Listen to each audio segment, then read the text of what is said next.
Just know that if you hear random clacking around, it's me probably stirring my latte. Hello, welcome back to A Day in the Life, or welcome if you've never been here before. I still don't really know how to describe my channel. I mean, I mostly talk about books, how much I love reading books, just a bunch of book recs left and right, every genre that you could think of, yap about random things. We're just here for the cozy vibes, you know what I mean? So anyways, today's video is kind of a random one. We are going to talk about 10 of my autobuy authors, the first book I read by them, my favorite book that I've read by them, and if I feel like it, I'll throw in a recommendation of which book I think you should read of theirs first, if you've never read them. And yeah, I think that's pretty much it. So I feel like we should just get started. Also, I feel as though I should warn you, there are a lot of romance authors on this list.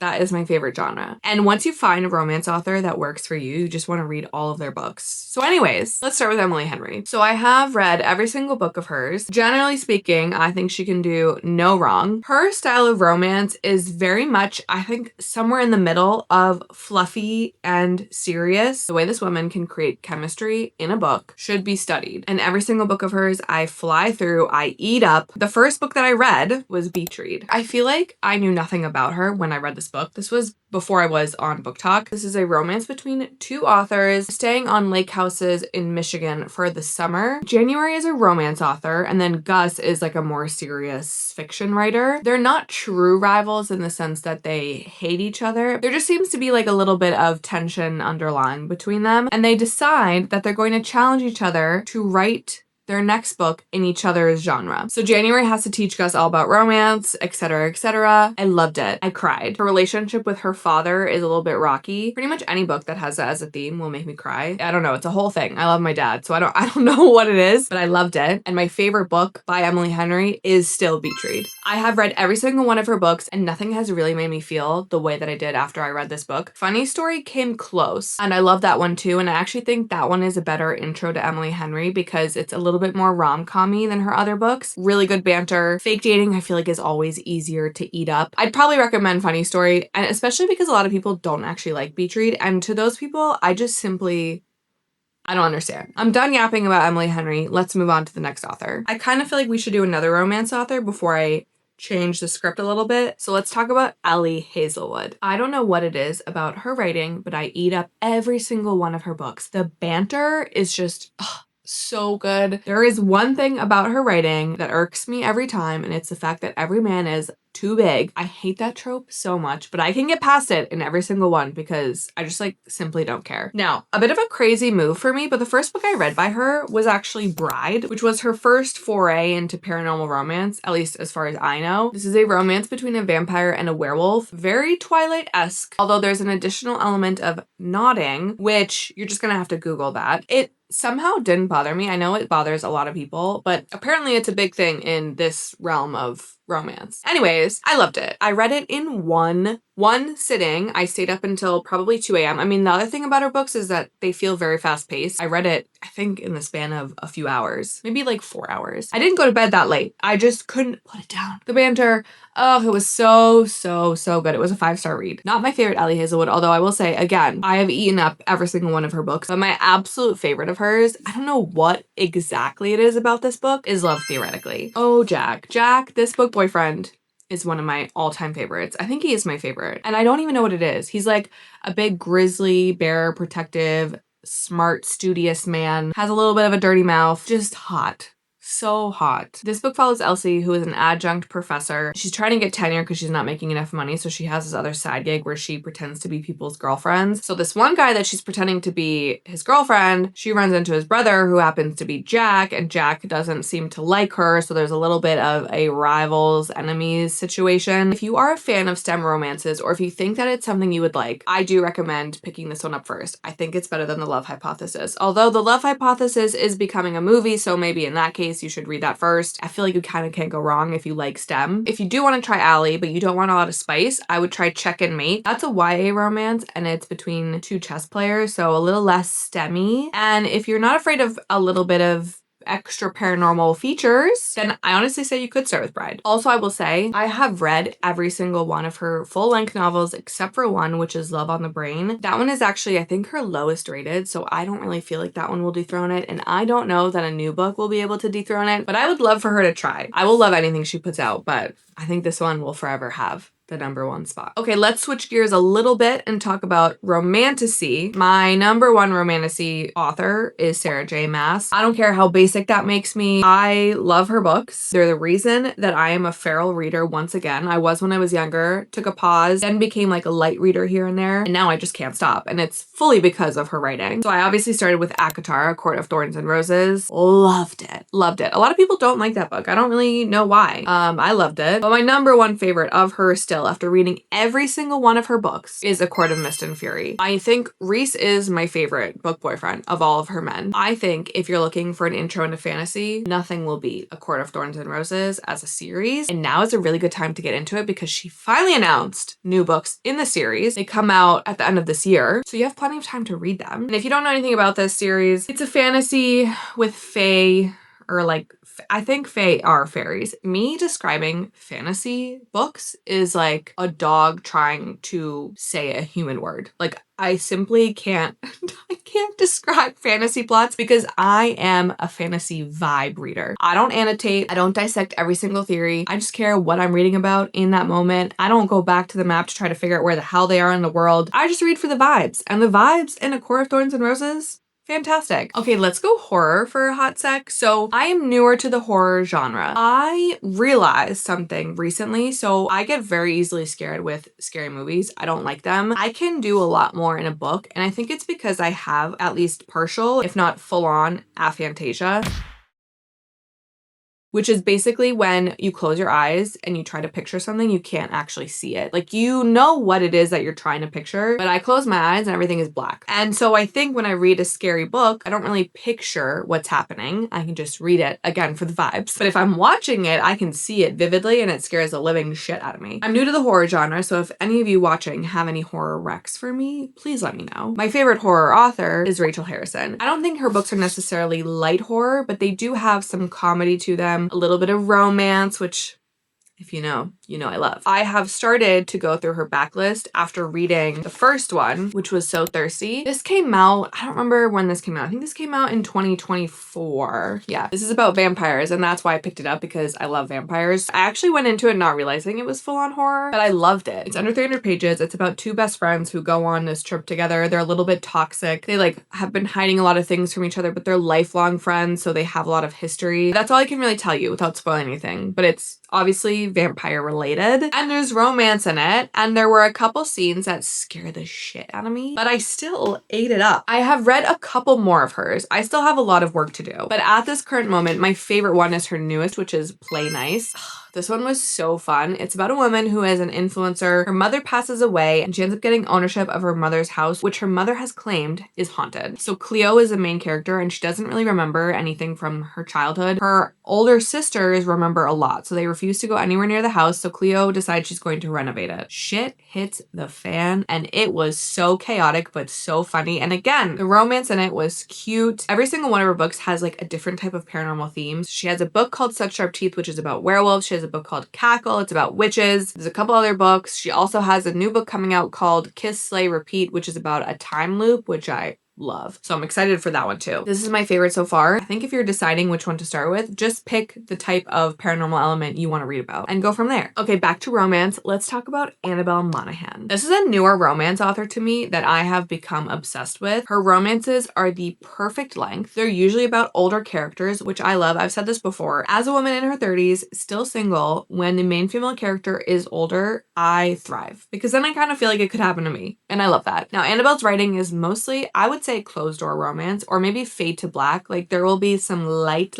spice, suggestive writing, but you're not going to read about them actually like going to Pound Town. I can't believe I just said that. The first book I read of hers was Summer Romance. This was an age gap, single mother romance. I really enjoyed it, but the male main character was very golden retriever coded. He also was a skateboarder and it just didn't work for me as much as I wanted it to, but the summer vibes were so good. The romance was good. It was so wholesome. It was just such a good book that I knew I had to keep reading her books. So the next one I read of hers is my favorite of hers, which is It's a Love Story. I got an advanced copy of this and this book really solidified Annabel as one of my favorite romance authors. The vibes in this one, I still think about this all the time. I've since read Nora Goes Off Script. I have one other book of hers I need to read, and then she has a new one coming out this year that I also need to read. But this one, Dan, is one of the best book boyfriends ever. He's grumpy, but he's so reasonable about it. And he deep down is like kind of a softie. This book follows Jane, who used to be a child actress, single, in her 30s, very focused on being a perfectionist, especially when it comes to dating. Like, she feels like she needs to be the perfect version of herself, which is so relatable. She wants to get a project greenlit now that she's a studio exec of sorts, and she picks this project and then promises that an old co-star of hers will star in it. So then she has to go find him, and he happens to be in the hometown of one of her kind of coworkers, kind of workplace rival. So they go to his hometown and they spend some time together. I thought it was going to be more of like a celebrity normal person romance, but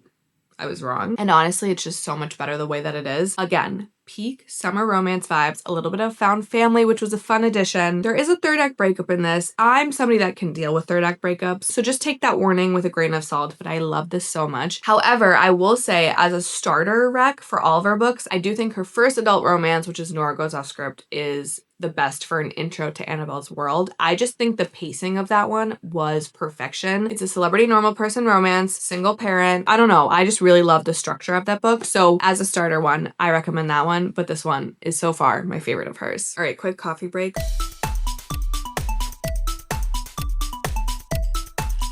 Okay, let's switch gears to mystery. I do feel like if you really like a cozy mystery author's writing, you will like all of their books, generally speaking. So let's start with Miss Holly Jackson. The first book I read of hers is A Good Girl's Guide to Murder. This is definitely her most well-known book. It's a 3-book series. She writes mostly YA thrillers. I love YA thrillers, so I guess this isn't cozy mystery now that I realize. But I love a YA thriller because it's a little less creepy and more just fast-paced. Although I will say the later books in the series do get a little bit creepier and gorier. This one, however, the vibes were so good. So this follows Pip, who is in high school. She's working on her senior capstone thesis project, which she decides is going to be about this girl that disappeared in her hometown. It's a little less of a toxic high school vibe, which I think is why I liked it a lot. It was much more focused on the actual murder itself and the small town secrets. It's set in England, so you got English countryside vibes. I just had a really good time with it. I've read the full series, including the novella that's with it, and I have read the reappearance of Rachel Price by her. There's one other YA thriller of hers I haven't read, and then she just came out with a new book last year. I forget what it's called. I'll put a picture of it. I haven't read that one yet. Oh, Not Quite Dead Yet. I do want to, but I don't know that it's going to beat out A Good Girl's Guide to Murder. I'm very curious though. I've heard really mixed results, but so far this is still my favorite of hers. It's my favorite of the series. The other ones, like I said, just got like a little bit too unhinged, and I started to like Pip a little bit less, which I hate feeling that way about a heroine of a thriller. So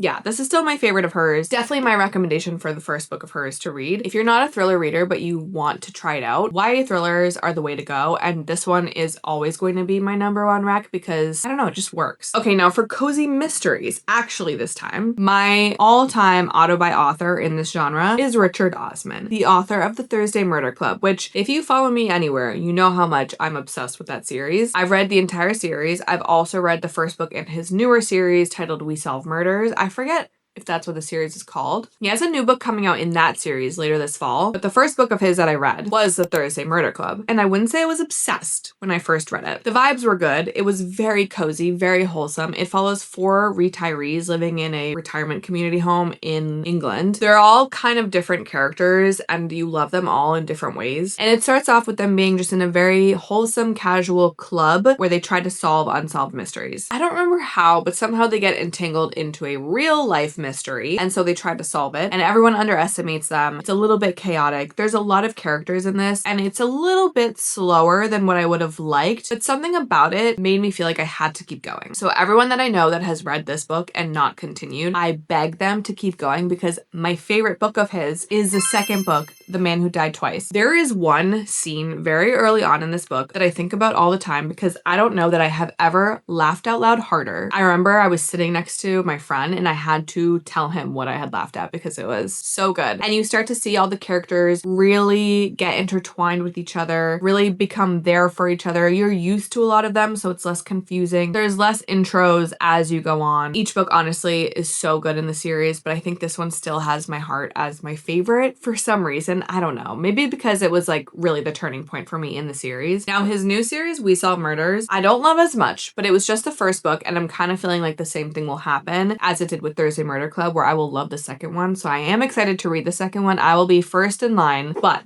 the Thursday Murder Club, 10 out of 10, will always recommend and will always say you need to read the second book. Obviously, the first one is the one you should read first, but then just like try it. Okay, hopping back into romance. Are you guys sick of me hopping into all these different genres? I feel like it's annoying. Just gonna go with it, so apologies. You can give me feedback in the comments. 2 more romance authors left. Let's start with Katherine Center. So my girl Katherine Center is another clean romance author, although even more clean than Annabel Monaghan. The first book I read by her is called Hello Stranger, and it's about this woman who can't recognize faces, and I don't really remember the plot. She falls in love with somebody, I think, without being able to recognize his face. It was a little bit too cheesy for me, if I remember correctly. So I kind of put her off. Then I saw that the Bodyguard by her was on Kindle Unlimited, and I was like, you know what?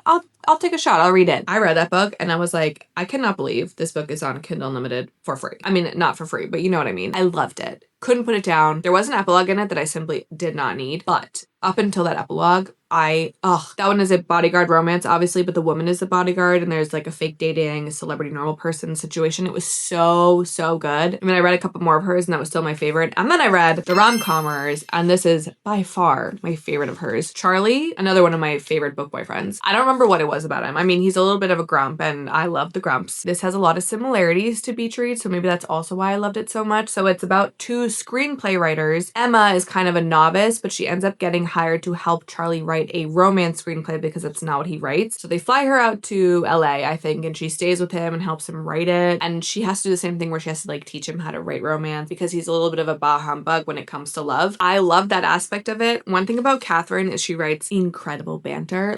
Like the kind where you just are flying through the dialogue. It's so good. I would read a book of hers fully in dialogue. I will say I haven't found a new book of hers that I liked as much as this one. She has a new one coming out this year that I think has potential because there's a lot of forced proximity elements to it. But as of now, this is my favorite. This one or The Bodyguard would be my recommendations for starter Katherine Center picks. But this one is very high on the pedestal. This is definitely one of my favorite romances. Okay, last romance author is Carley Fortune. Now, Carley Fortune was another one where I read one of her books and I was like, this is what people are raving about. Like I didn't really get it. And that was This Summer Will Be Different. A lot of people love this one. I will say that. There was just something missing for me. I liked it, but I didn't love it. I really loved the summer Prince Edward Island vibes. It's a brother's best friend romance. It's also Second Chance, which is simply not one of my favorites. And they didn't end well the first time. If I remember correctly, it felt like a very sexually charged relationship, not a lot of depth. And I think that's what was missing for me. So I put her off for a while. And then when I heard that One Golden Summer was coming out and that it's the follow-up to Every Summer After, I was like, okay, I'll give her one more shot. So I read Every Summer After. I loved it. I couldn't put it down. So then I read One Golden Summer. And this is one of my favorite romances, I think, of all time. This was a 5-star read. This is another Charlie that I absolutely love. Something about Charlies in books. I mean, they just always hit for me. And he's not a grumpy one. He's also not golden retriever coded. I don't know what he is. He's a playboy. He's kind of like somewhere in the middle. Great banter and like sexy and just, I don't know. I loved him. A lot of people don't like him. I don't know why. So this follows Alice, who is a photographer. She ends up returning to Barry's Bay, which is where Every Summer After is set. And she runs into Charlie, who is the older brother from Every Summer After. It's been quite a bit of time. She used to spend some time on the lake when she was younger with her grandparents and her family, I think. And she just decided to return with her grandma, I think for like one last hurrah. So she has a bucket list of things that she wants to do, and I love a bucket list in a romance. The vibes in this one, incredible. Lake house, summer, sunset-y, I don't even know. It's my favorite of hers. I still have to read Meet Me at the Lake by her, and I have to read her new one, obviously, but I don't know that anything is going to surpass this, especially because it's strangers to lovers, and that is so hard to write so well and to build that chemistry, and it was just so good. I don't know what else to say about it. I will say though, you can't start with this. You do have to start with Every Summer After. So that's my recommendation for your first Carley Fortune book. It just gives a lot more depth to Charlie's character in this one. You don't have to, and there is a trope in it where if you're very sensitive to it, you probably will hate the book and then maybe you'll hate Charlie. So I don't know, but that's my recommendation. Read Every Summer After first, then read One Golden Summer, and I hope you love it as much as I did. Okay, we're down to the last author, a historical fiction author, a beloved author, and that is is Kristin Hannah. First book I read of hers, The Woman, which was, I think, kind of a crazy choice. Here's my backstory on historical fiction that nobody asked for. I stopped reading in school, obviously, like most teenage children do, because it started to feel like a chore. I didn't love the historical fictions that we had to read in school. And then as an adult, I read Lessons in Chemistry, and I didn't love that one either. That one also felt very like school coded to me. So I stayed away from historical fiction for a while, just didn't want anything to do with it, which is why it took me a while to pick up Kristin Hannah, because although everyone recommends her, I was like, there's no way I'm gonna like her books. It's historical fiction. For some reason, I decided to pick up The Woman. This is set during the Vietnam War. It follows Frankie, who becomes a nurse in the war, and then it follows her when she comes back from the war and has to deal with PTSD. This book could not put it down. Somehow, despite never being a nurse, never being in a war, I promise also not as bad as making decisions as Frankie, despite all that, I understood where she was coming from. Like, I kind of saw myself in her, especially her like relationship choices, but not in a bad way, I swear. Just, I get like the toxicity and not being able to escape it. And I think that's why this book really resonated with me. And I cried in the very beginning. And then the way it ended, probably one of the most satisfying endings ever. I loved it. And from then on, I knew I would love Kristin Hannah and that I should give historical fiction another shot. I have since read 3 more of her books. I have a lot more work to do, but The Woman still remains my favorite. I don't know that anything else will catch up to it. The Nightingale and The Great Alone were close. I actually think I liked The Great Alone a little bit more than The Nightingale. The Nightingale just hit a little bit close to home and was like almost a little too depressing. I do think if you're looking to dip your toe into historical fiction, The Nightingale is a good option as a starter for Kristin Hannah, but I do also think The Great Alone is too, because it's not surrounding a war. It has probably one of the happier endings. It's also a little less historical, like it's not set as far back in the past, but it also probably has the most trigger warnings in it. So I don't know. I think you can't go wrong with anything. Maybe just pick based on the type of time period and setting you want. But this one of my favorite books of all time. This was my favorite read of 2024, and I still think about it every single day. Okay, if you've made it this far, thanks again for sticking around. Let me know in the comments if we have any of the same autobuy authors, or if based on my autobuy authors, you have any to recommend to me. I'm obviously always looking for book recs. And